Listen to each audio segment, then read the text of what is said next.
আজ আমি দুপুরবেলা গেছিলাম একটু মাঠের দিকে।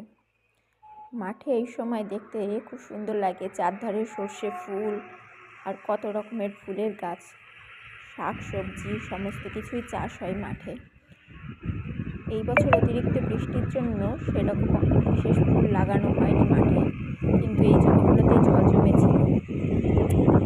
অনেক দেরি করেই সর্ষে লাগানো হয়েছে, তাই চারধারে করে সর্ষে ফুল হলুদ হয়ে রয়েছে। দেখতে যে খুব সুন্দর লাগছে।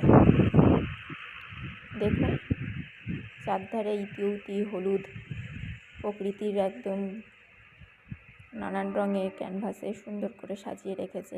আর ওই দূরে স্টেশন দেখা যাচ্ছে, চাষিরা মাঠে যে যার আপন কাজ করছে। স্টেশনে একটা ট্রেনও দাঁড়িয়ে আছে, পাস হচ্ছে। দেখতে বেশ ভালোই লাগছে, পাখিরা নিজেদের মতো উড়ে বেড়াচ্ছে। স্টেশন থেকে ট্রেন তার গন্তব্যের দিকে ছুটে চলে